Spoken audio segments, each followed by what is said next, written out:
Alors, le cancer du poumon aujourd'hui n'est pas stricto sensu quelque chose qui se dépiste de manière organisée. Vous savez que le dépistage organisé des cancers, on a un dépistage organisé du cancer du sein, du cancer du côlon et maintenant depuis peu de temps du cancer du col de l'utérus. Toute la communauté pneumologique et oncologie thoracique espère que le prochain sera le dépistage du cancer du poumon.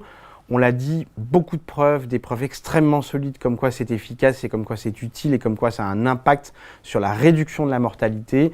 Donc on a très peu de doutes sur le fait que dans un avenir très proche, ça sera quelque chose qu'on pourra organiser en France à l'instar d'autres pays.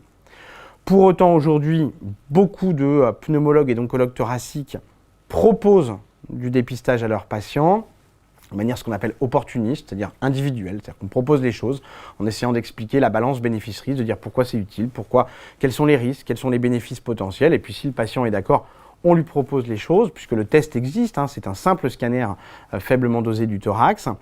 Ce que l'on sait par contre, c'est qu'on ne peut pas le faire chez n'importe qui, n'importe quand. Donc ça n'a pas de sens de le faire en dehors d'une population dite à risque.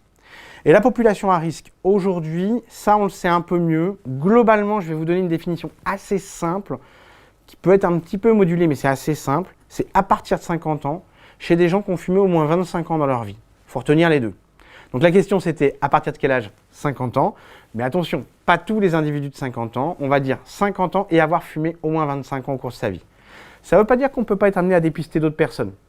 Mais c'est moins robuste, et donc ça, il faut en parler directement avec votre médecin. Pourquoi? Parce que vous pouvez avoir des facteurs de risque qui ne sont pas liés au tabagisme, qui sont par exemple liés à votre profession, ou liés à l'endroit où vous vivez, ou liés à votre exposition à des facteurs de risque au cours de votre vie, qui peut effectivement venir moduler cela et dire « Ok, il n'a pas fumé 25 ans, voire il n'a pas fumé du tout, mais j'estime qu'il a suffisamment de risques pour pouvoir être dépisté. » Ça revient de la décision individuelle du prescripteur, c'est très compliqué.